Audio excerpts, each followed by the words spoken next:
Hi, I'm Elisa Wyatt for Pilatesology, and I'm here at Trish Garland Pilates Studio in Sherman Oaks, which is one of the main teacher training hubs, especially on the West Coast, for Ramana's Pilates for many, many years. I think Ramana's been coming here for at least 20 years for her program.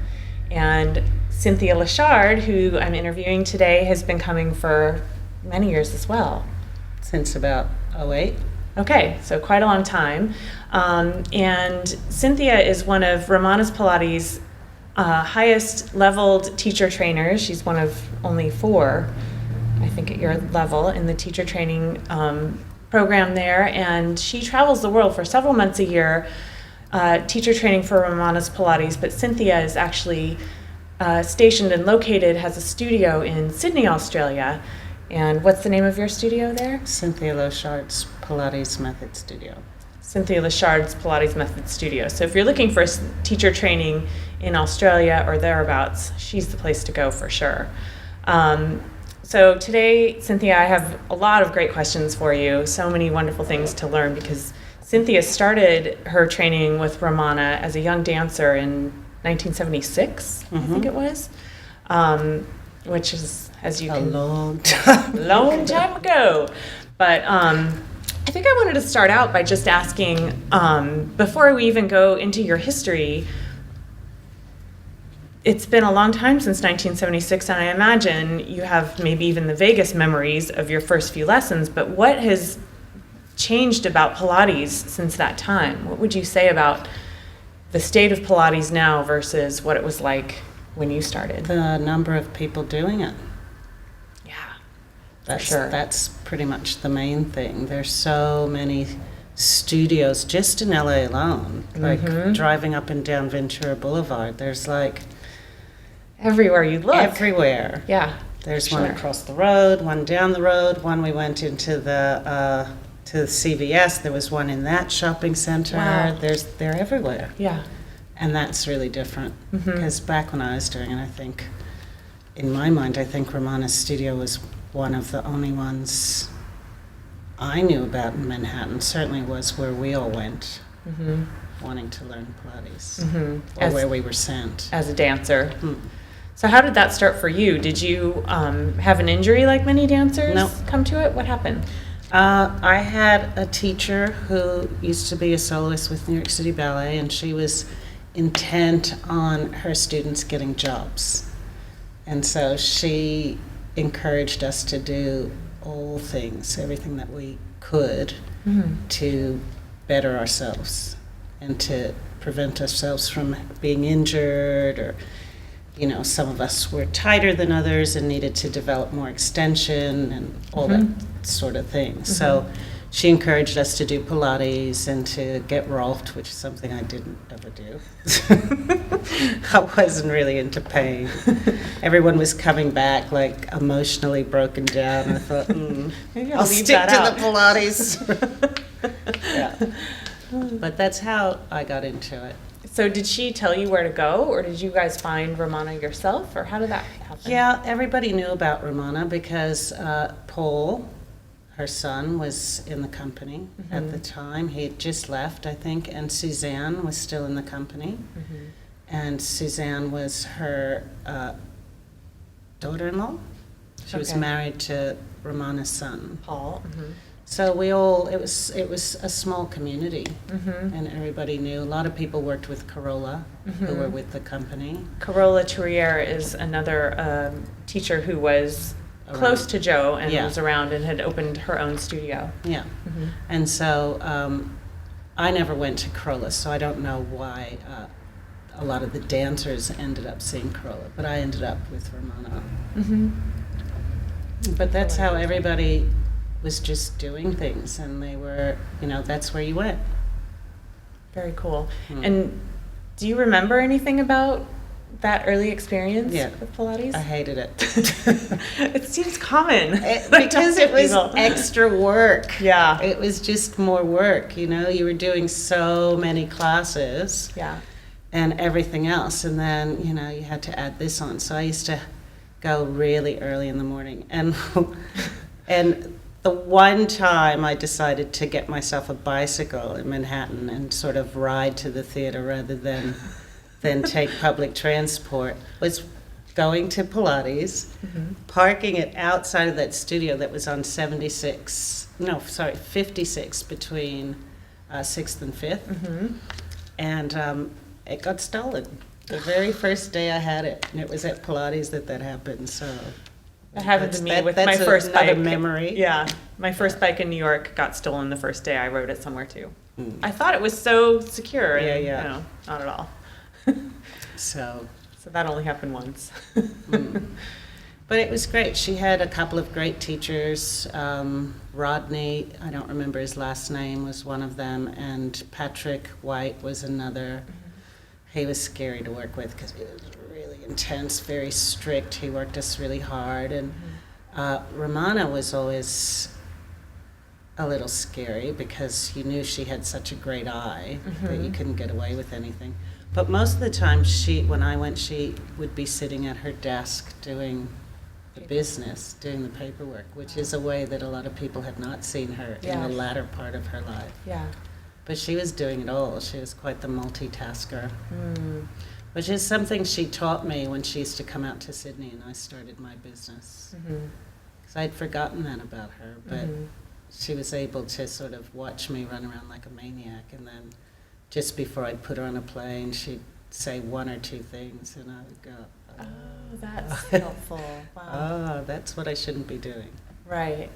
What were any tips that you remember that she offered? Not carrying around a phone was one of them. Leaving my diary in the studio. Because at the time I didn't have a landline, so I did everything. I had my diary with me all the time and my phone. And she knew that would lead to never having a break. Right. So she would tell you save that for the end of the day or for the time that you sit leave down. it in the studio. Interesting. That's great. Yeah. Work hard, play harder. No. Well, that is something that I really feel gets lost a little bit when we start teaching so much, is that Ramana did seem to have such a full, balanced life that, I mean, I always saw her working so hard, but she made it seem really fun. Yeah. And because she had other things in her life, too. Obviously, she had her children. Later in life, she had her grandchildren that she loved to hear about. And she also would open up her life and her home to all her students. Like, we were there, she was so generous with that part of herself. Right. So you would work hard during the day, and then at night everybody would go to her place. You know, maybe not every night, but more often than not. And she would order up food for everybody from the restaurant downstairs if there was no time to cook, and she would have music, and we never sat around and talked about work. We just ate and danced. Wow. And drank wine. That's wonderful. Or champagne in her case.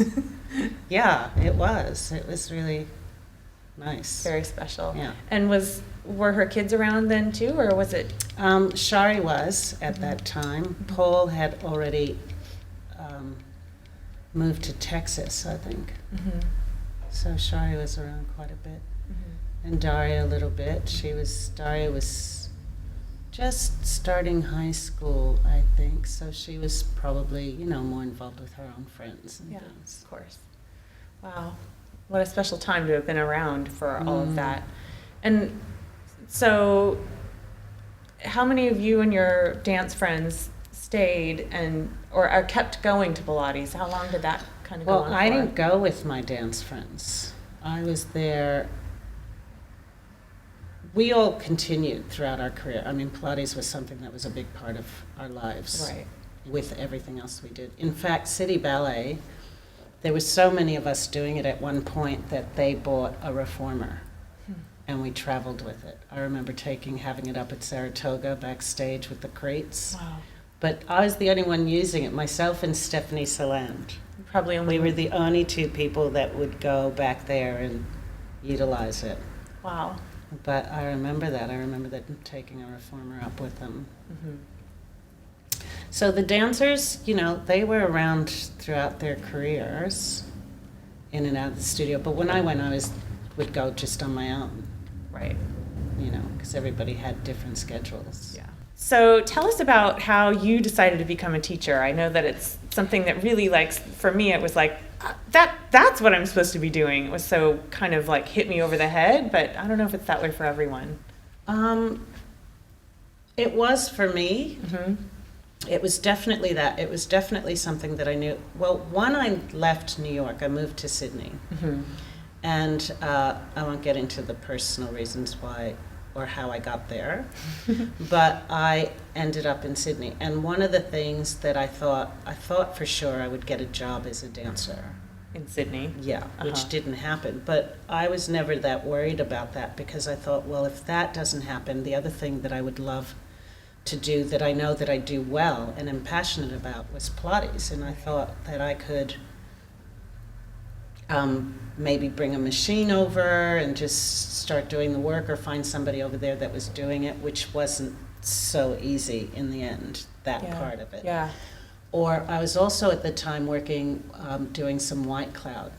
Mm-hmm. At the time we called it white cloud. Now people know it as gyrotonics. Yes. And so between that and Pilates, I thought that I would do one or the other because I was really passionate about both. Right.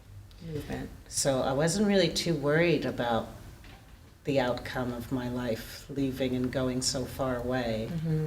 Mm-hmm. And that didn't happen straight away. Mm-hmm. But I did find somebody straight away there that I started doing Pilates with, and it wasn't that recognizable. Mm-hmm. It didn't feel as good as I know it could feel, so I didn't stick with it. Yeah. And then I ended up getting a job with Sydney Dance Company, so I worked in Sydney, and I didn't bring the Pilates with me. And then while in Sydney Dance Company, somebody came and was trying to introduce the Pilates.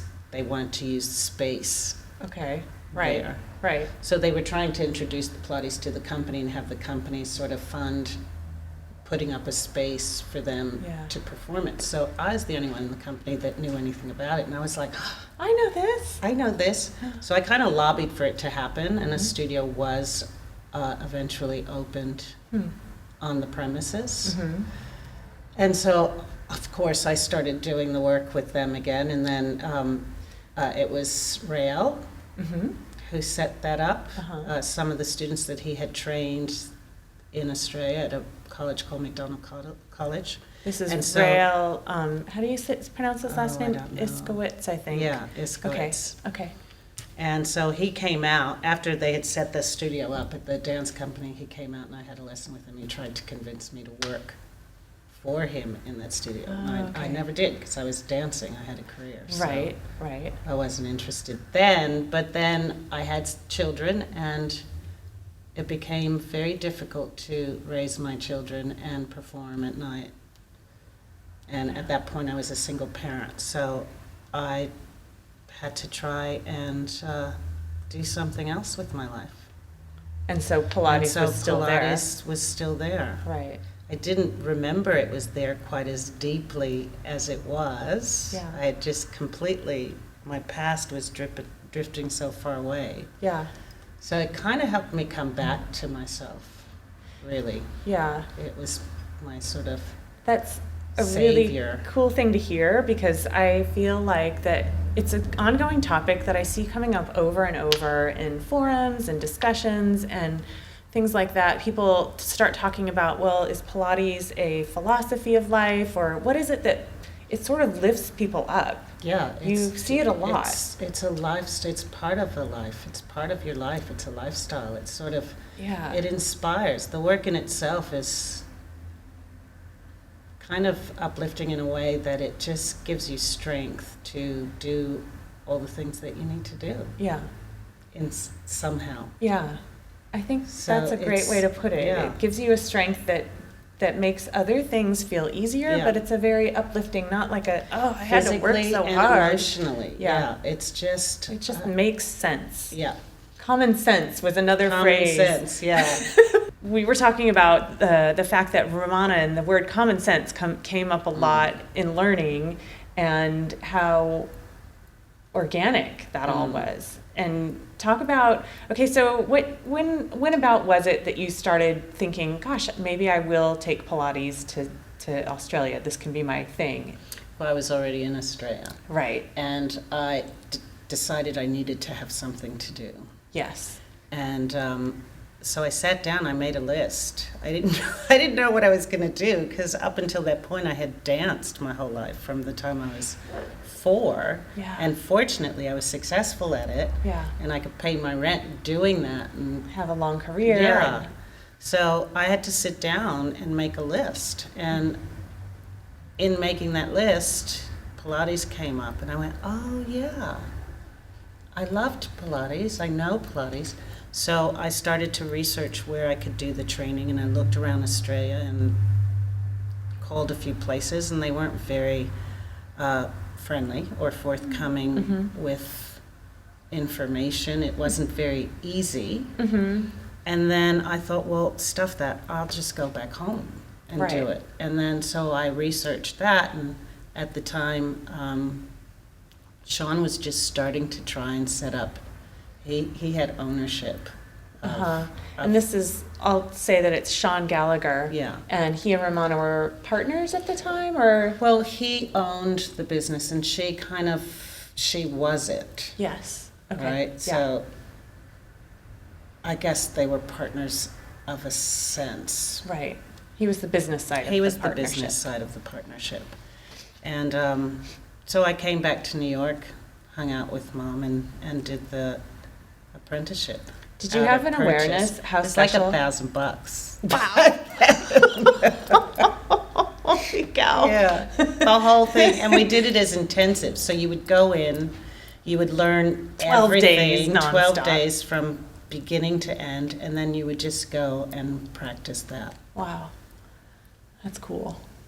Did Yeah, you it was have cool. an awareness of how special it was that did you know whom you had been learning from all this time? No, I didn't. And even going back, because I knew Sean, because Sean was a training physical therapist with City Ballet. So I Right. knew Sean, which is why I decided to go in with him. Right, it made sense. And I hear And he's an amazing physical therapist as well. He is. Yeah. And so I was out in Purchase, I was doing the training program, and then the last few days, Shari and Ramana came out to do the last portion of it. Mhm. And when they walked, first of all, Sean walked through the door, and I went, oh, I know him. And then Shari and Ramana walked through, and it wasn't only till then that I realized that Where you had ended up. where I'd ended up, and that I'd known these people, and I'd worked with them Wow.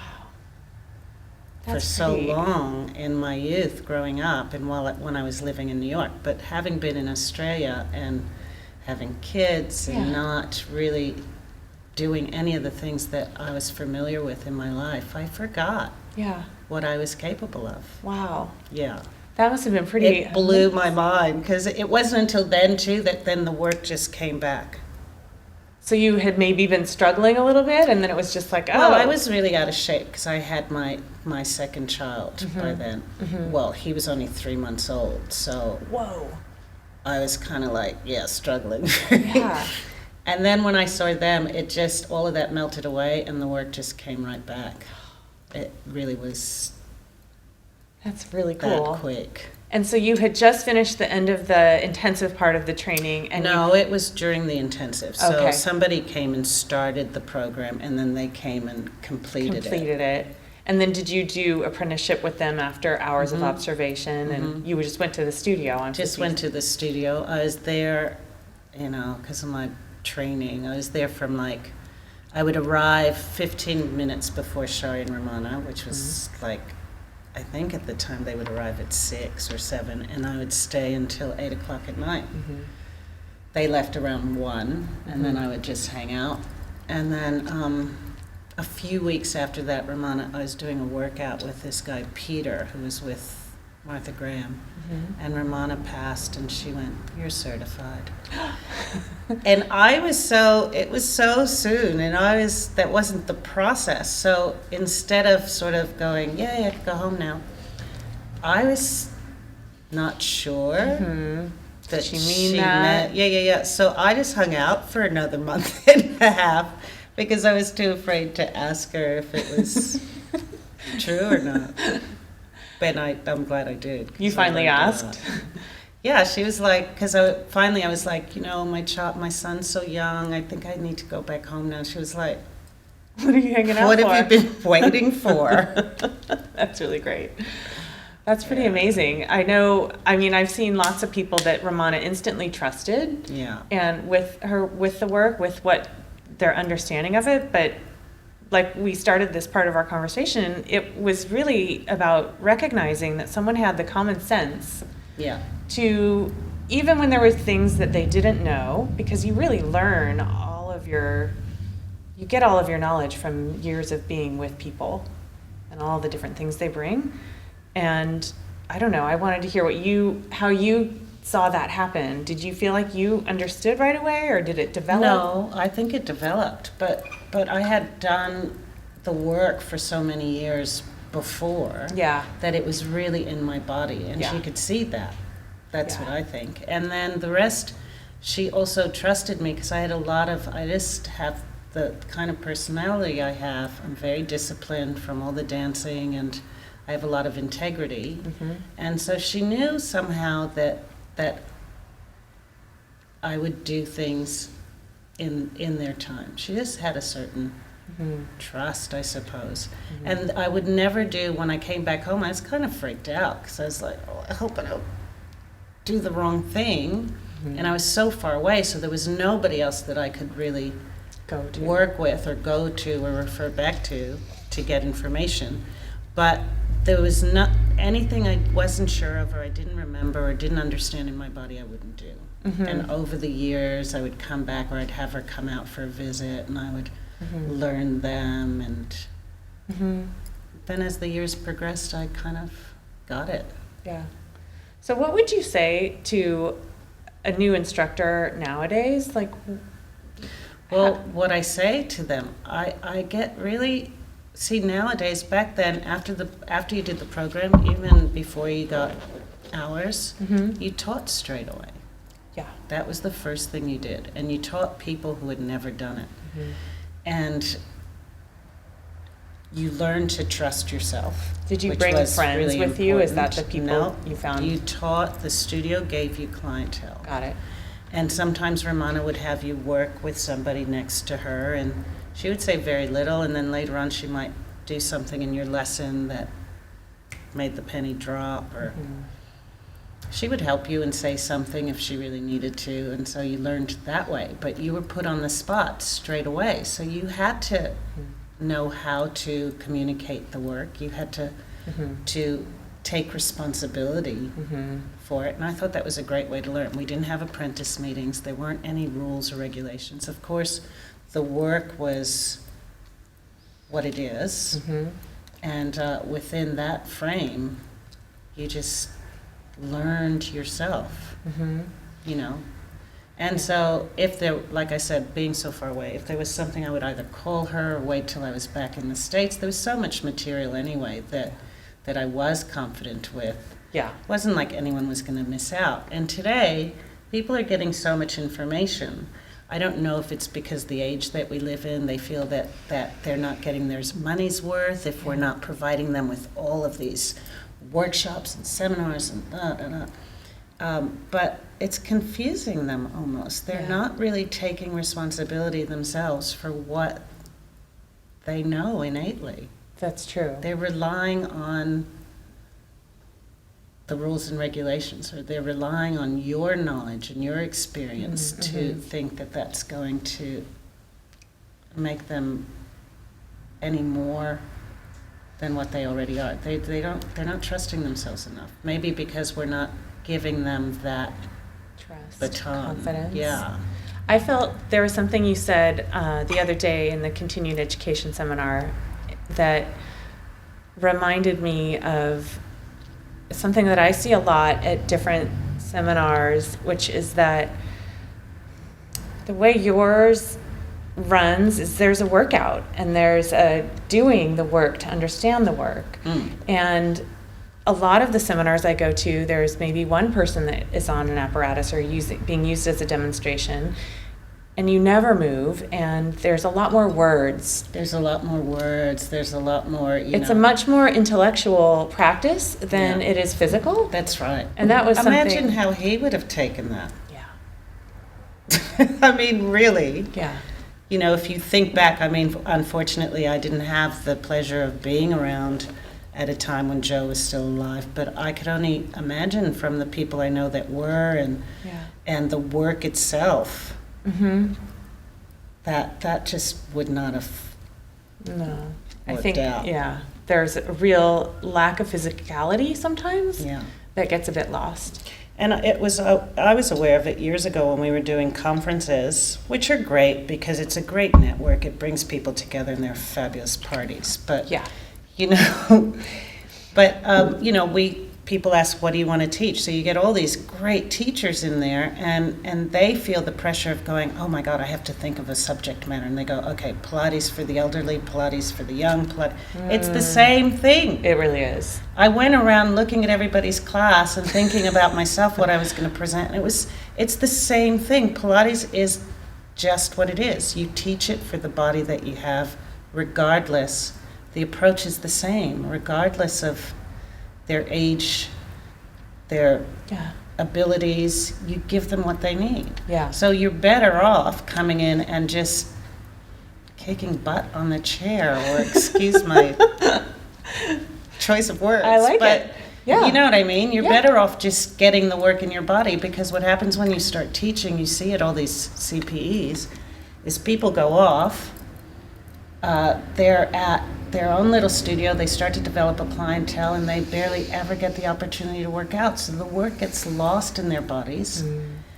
When I work out, and then the very next person I teach after I do a workout has the best lesson, because I'm humbled by what I've just done. You remember And how you difficult remember, everything yeah, is. or how much fun it can Yes. be. And so that's like the best lesson.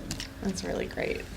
And people don't, they think they need to have all that intellectual stuff, and it means nothing. It doesn't mean nothing, but it's not as beneficial to them as just keeping the work in their bodies. What would you like to see change about, there's so much Pilates today. Is that something, or tell us what you would like to see change about the way it's taught now? I'd like to see people just really doing the work and understanding the simplicity of his genius. I mean, the guy was amazing. I've been doing this for 36 years now. Oops. That's okay, we're not guessing your age. 76.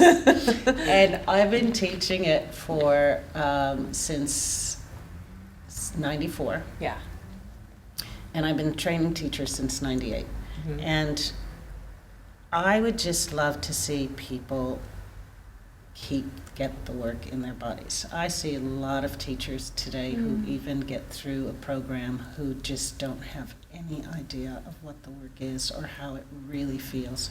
You look at the pictures of Joe, you look at the pictures of Ramana and Jay and all the people that had worked in that time, and I just don't see that same kind of strength Yeah. in the bodies. Yeah. And I find that to be a great shame, whether it's this Pilates or that Pilates, whatever.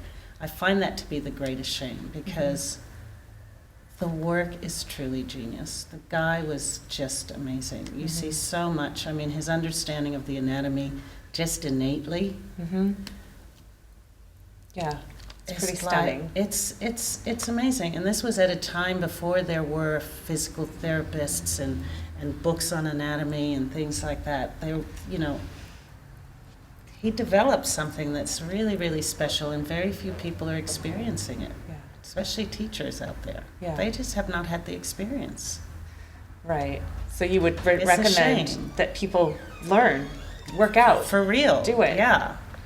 Yeah. How is a good way to go about that in your experience? Is it studying with someone? Is it? Well, you know what? Oddly enough, because I've been resisting doing this sort of thing, right? Sure, yeah. And oddly enough, I think because of the type of life that we lead today Yeah. with technology and everything, now that we're doing this, I think this is one of the ways that can happen. Because Yes. the more that people out there realize that they may not be having that experience and feeling almost perfect, really, in a both physical and sort of emotional spirit balance, that they might try to really seek somebody out that can share that with them and help them have that experience. For sure. And this is probably a great way to get that word out there. So what I was really resisting, I think, is actually a good thing. Of course, there are some boundaries. Yes, with of course. what And we're talking about things, using technology and video and things like that for working out. But talk about that, because that's a really big topic too. Well, I think there's a really fine line. I think that if you use it to really see what the possibilities are, then it's great. If you are intelligent enough to know that you have to actually find somebody to help you achieve the things that you're looking at, totally. Great. Yeah. But if you're just and okay, I get it. There's people in the middle of a desert who might there's benefit nothing for them. from. There's nothing for them. They might benefit from a bit of it. But I've had that experience too, because I go to Russia and I've met some people who have done that or who have started through that process. Fortunately, now they've met someone training people them. But I'm sure there's a lot of people out there that haven't. And although they think they're trying their best and they think that they understand what they're doing, that their bodies, in an anatomical way, in using this work, is doing the complete opposite. So there's some benefits and there's some things that are not quite so beneficial. But so I'm not referring to that. And certainly, if even just rolling up is going to make you feel better and happy, then I'm all for it. Totally. But if you're serious about it and you are in a situation where you can have the opportunity to find people to align yourself with and to learn more, not even in respect to wanting to teach it, just in respect to wanting to feel better, then I'd say, use this as a catalyst to find somebody.